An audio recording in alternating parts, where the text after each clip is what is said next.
Assalamualaikum warahmatullahi wabarakatuh. Waalaikumsalam. Selamat malam Pak Bayu. Selamat malam Bapak. Ya, rekan Parsono Pak dari Cimahi, Jawa Baik Barat. Bapak. Iya. Yang pertama kami sampaikan sebelum lupa ada titipan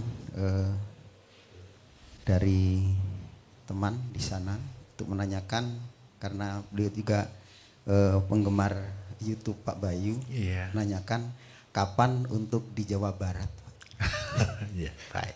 untuk pelatihan di Jawa Barat. Mungkin itu Pak, sebelum lupa. Kemudian yang bersangkutan juga menanyakan, mohon maaf mungkin di luar konteks Pak, menanyakan untuk obat istrinya itu menderita rematik. Rematik Kadang-kadang di kaki atau tangan yang kiri di persendian itu kadang kalau udah kambuh itu bengkak. Baik. Kemudian selanjutnya sehubungan dengan kegiatan saya yang mengelola sampah organik. Baik, Pak. Atau yang di sini dikenal dengan Liruta. Betul. Saya kasih tambahan Mama Liruta, saya udah jadi pegiat magot mandiri Pak untuk di pemerintah kota Cimahi. Saya masih belum bisa mengelola magotnya atau hasil secara maksimal karena selama ini magot hanya digunakan sebagai biokonversi untuk pengolah sampah organik atau sampah. Kalau di sana dikenalnya sampah organik dapur atau SOD Bapak. Baik. Karena hanya makanan yang layak untuk makan magot. Berikutnya saya juga belum bisa memasarkan karena mungkin kelemahan saya di bidang marketingnya yaitu kasgot Bapak. Kasgot dan residu pakan magot yang tidak termakan residunya.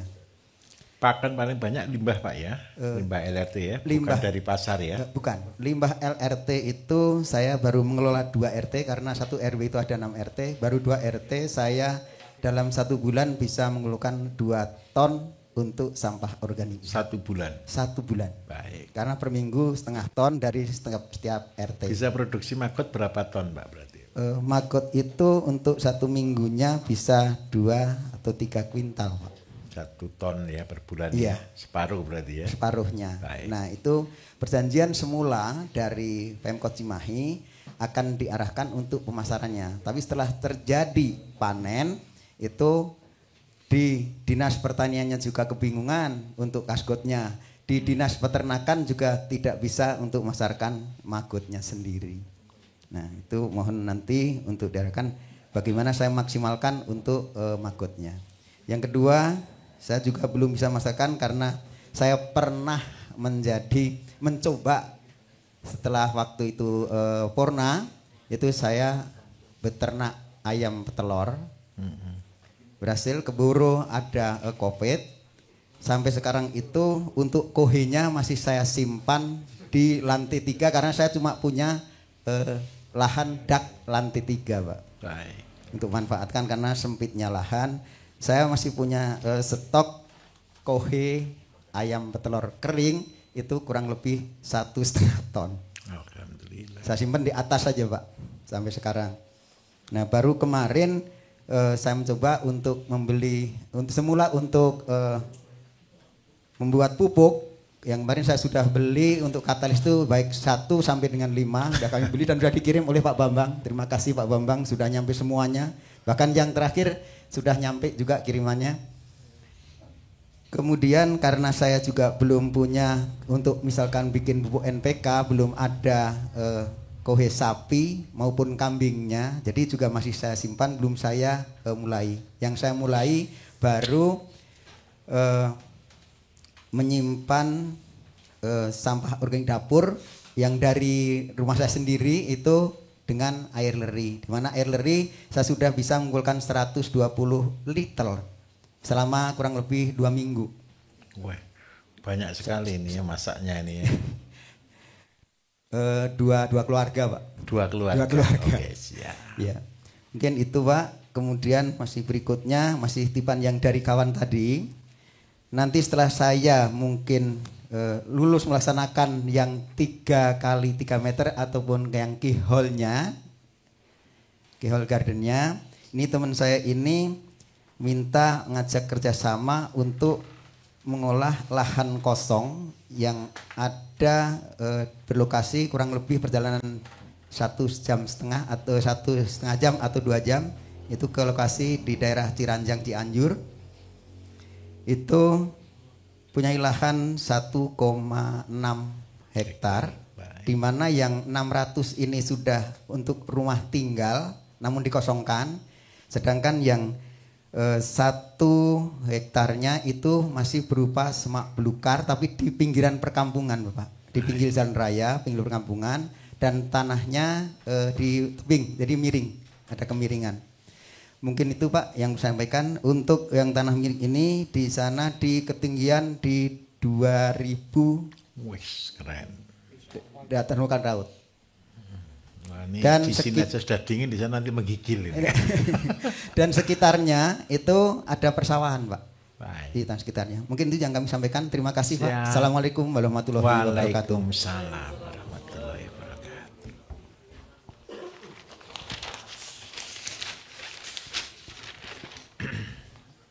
Saya jawab dulu pertanyaan yang sakit dulu Pak, biar keluar dari jalur dulu. Siapa yang sakit asam urat di sini? Mau sembuh-sembuh cepat atau sembuh lama? Kalau sembuh cepat itu ketika diobati tambah sakit. Karena cepat-cepat keluar asam uratnya. Tahu suruh-suruhan Cina Bapak Ibu? Suruh-suruhan Cina, suruh Cina yang daunnya tumbuh di mana-mana itu. Lihat di internet ya. Banyak di sekitar sini banyak. Ambil 5 batang. Tambah air 1 gelas, sekitar 200 ml. Sudah direbus, diminum setiap hari jadi teh. Tapi saya minta maaf. Ini cepat membuang, tapi sakitnya minta ampun. Bukan sembuh Pak, tambah sakit. Karena apa? Ketika proses pembuangan, purin itu kan tajam. Ketika dibuang itu tambah sakit. Nah, cara menghilangkan sakitnya kita harus keluar keringat. Pakai jalan-jalan atau berjemur, minum air putih yang banyak. Kalau mau lebih lambat tapi enak, itu pakai jus namanya Aleja. Apel, lemon, jahe. Nah ini enak.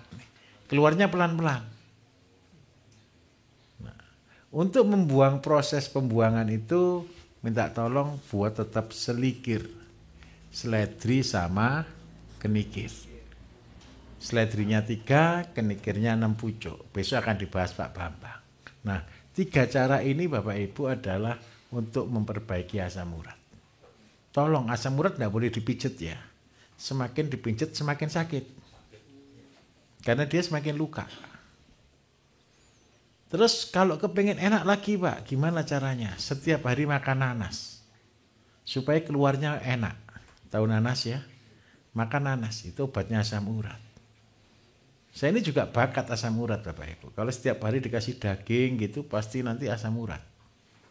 Nah, kalau saya yang ngimbanginya apa? Makan daging sama makan nanas. Tapi saya makan daging seminggu cuma 2 kali kok. Jadi kalau makan daging, makan nanas. Jadi tidak pernah kena asam urat. Terus yang kedua jangan cek.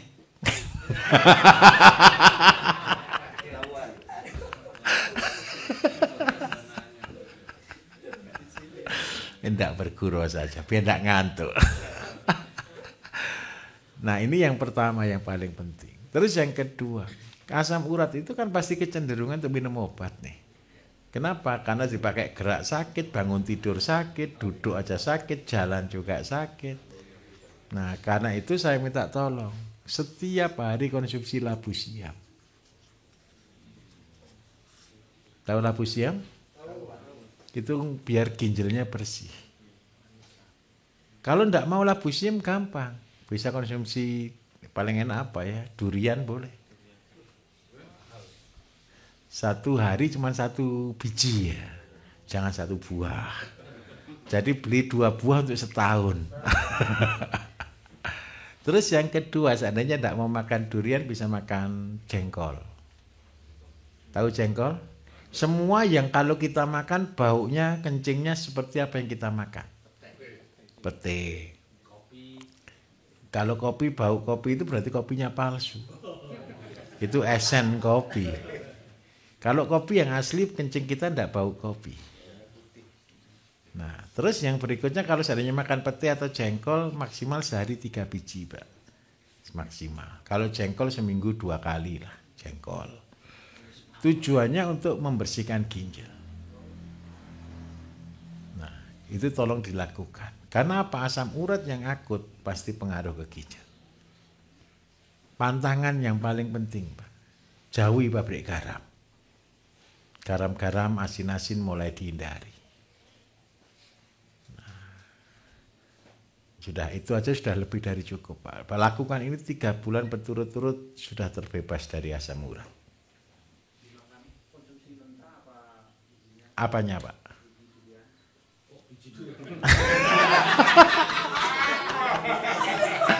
Buahnya. Jangan bijinya, bahaya. Kalau untuk jengkol, untuk pete dimasak biasa. Saya kalau masak gini ya Pak Ibu, ini obat ya. Obat itu kita taruh di masakan. Saya paling senang makan tahu tempe sama cecek, tahu cecek ya.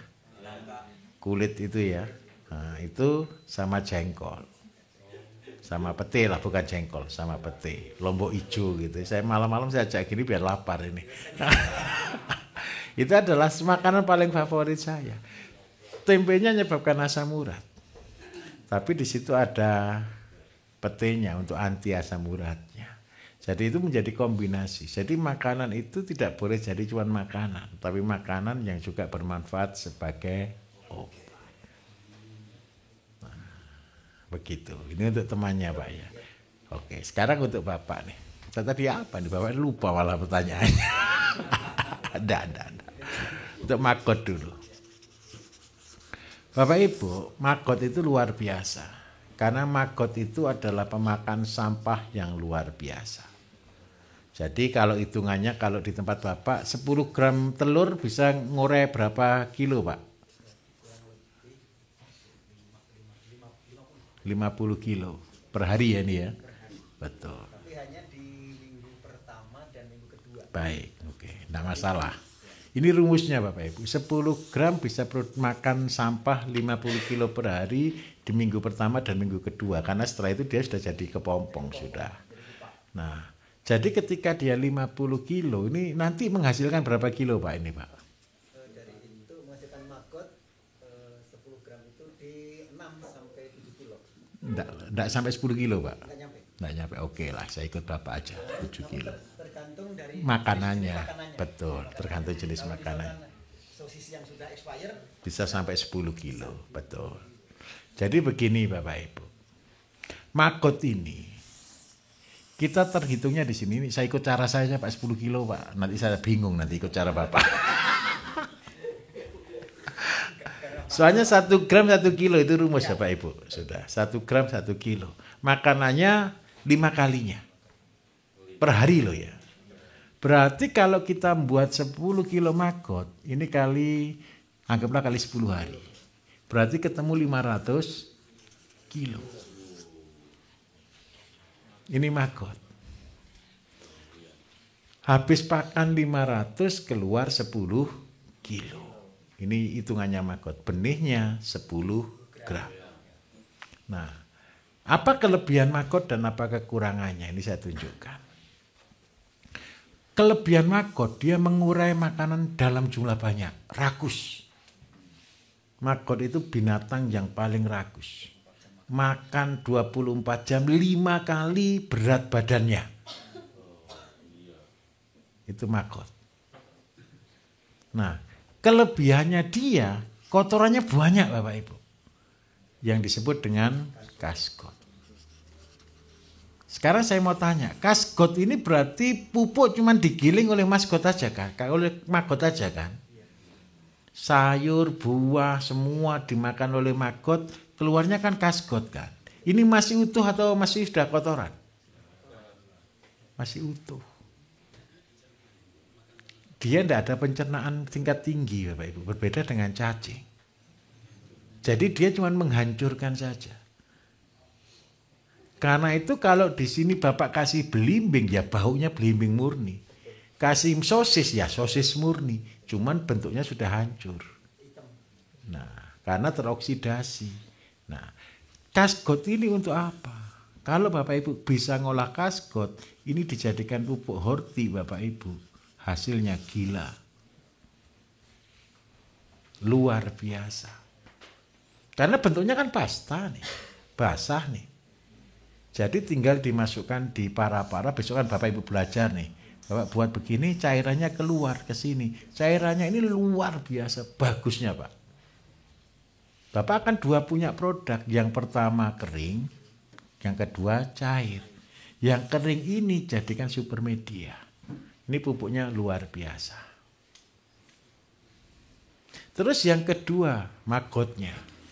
Bapak Ibu, magot itu hanya kepompong. Kepompong itu begini. Magot itu tergantung apa yang dia makan. Kalau yang dia makan sayur, ya magot isinya sayur. Proteinnya rendah. Kalau magot makannya daging, proteinnya tinggi. Berarti magot ini sebenarnya hanya mengolah bahan yang ada. Tidak bisa kita buat patokan magot protein 30%, tidak bisa. Nah, jeleknya magot saya harus katakan jujur. Magot ini makan utuh, ini itu sayuran, makan sampah secara utuh. Sehingga bakterinya di sini ada. Itu kekurangannya magot. Karena itu untuk unggas, ayam, bebek, angsa, untuk magotnya maksimal 10%. Lebih dari 10% diare dan mencret dan lumpuh. Lumpuh Pak ya, sering ya. Magot ini paling bagus untuk apa? Namanya ikan, lele, belut, sidat, boleh. Semua. Kasih 100% boleh. Kondisi hidup boleh, digiling boleh. Seandainya untuk lele, karena dia juga tidak hanya butuh untuk protein, tetap butuh karbohidrat, 1:1 dengan dedak sudah cukup oke. Kalau untuk belut, untuk sidat, karena dia butuh protein tinggi sekali, kasih utuh. Jadi kalau Bapak Ibu cuma jual magot, susahnya minta ampun. Seandainya Bapak Ibu jual magot hari ini kan ramai pasaran 7.000 sampai 5.000 sampai 7.000 nih. Nah, kalau 7.000 ini kan kondisi basah. Kalau kering ini jadinya 30.000. Tidak masuk untuk hitungan lele, kecuali Bapak yang pelihara lele. Daripada magot tidak berguna, dijadikan ke lele, dijual lele, jauh lebih bagus seperti itu. Terus yang kedua, seandainya Bapak saya tidak mau buat horti dulu Pak, saya olah jadi cacing, lebih bagus lagi. Jadi kasgotnya dikasihkan ke cacing Pak. Oh iya. Loh, kasgot itu masih utuh Pak. Saya minta maaf, kasgot itu masih utuh Bapak Ibu. Itu apanya? Bapak bawa kasgot kasih ke tanaman, saya jamin mati langsung Pak. Ya kan belum tahu aja. Bapak bawa kasgot kasih ke tanaman, saya jamin 100% mati. Kenapa kok begitu? Wong itu belum pupuk, ini masih murni Pak sampah. Kalau seandainya mau dijadikan pupuk dari kasgot, saya tidak mau jadi pupuk dulu Pak. Seandainya loh ya, saya jadikan ke cacing dulu deh. Cacing tanah, cacing apapun boleh. Lumbricus, cacing Afrika juga boleh. Cacing sutra juga boleh. Setelah jadi cacing baru keluar kascing. Kascing ini pun, ini sudah baru jadi pupuk tapi belum matang.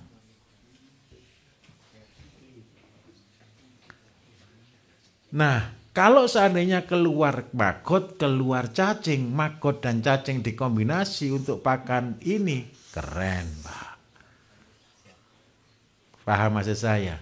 Magot protein di 20 hingga 30, cacing di 60%. Sehingga ketemu protein 40%. Sudah, mau pelihara lele dengan protein 40%, Bapak Ibu kayak ditiup.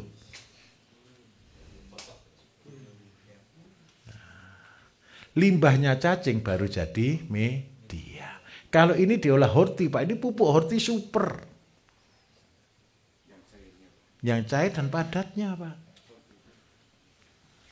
Tapi jangan kasgot langsung loh ya, saya jamin mati.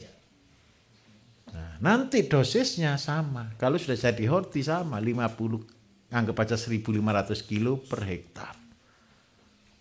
Dosisnya 1 meter persegi cuma 150 gram. Ini dosisnya Bapak Ibu. Bisa dipahami Pak? Apalagi yang kurang tadi? Untuk yang lahan nanti dulu aja. Yang 1,6 tadi. Tunggu dulu. Ini dulu jalan sampai jadi. Saran saya enggak usah muluk-muluk Pak. Bapak buat tadi itu. Pakai galon-galon tadi buat ini. Kalau program kita ke depan Bapak Ibu yang kita sebut dengan kulkas hidup ini akan jadi tren. Ini dijual rata-rata 15.000 sih sama teman-teman. Beli cabai gitu satu gitu untuk 1 tahun kan masih murah kan? Berarti 1 bulan cuma 2.000 atau 1.500 lah. Jadi modal kayak begini. Kalau Bapak sudah punya super media seperti ini tabung. Lah nanti kalau punya kotoran ayam campur di sini tadi. Untuk hortinya 1:1. Nah itu sudah ngeri sekali Pak. Jadi begini Bapak Ibu, minta tolong ya. Minta tolong. Tabung pupuk sebanyak-banyaknya, semaksimal mungkin. Setelah itu kalau jual kita kreatif, bukan hanya jual tanamannya. Percayalah kalau Bapak Ibu jujur di dalam melakukan langkah-langkah ini, Bapak Ibu akan diinden banyak orang kok. Cabai kita ini pedesnya minta ampun Bapak Ibu. Kalau tidak percaya kalau ada cabai merah sini petik, makan. Pedesnya minta ampun. Cabai organik itu lebih pedas. Begitu ya? Oke. Mari menanya berikutnya belakang dulu. Oke, belakang dulu.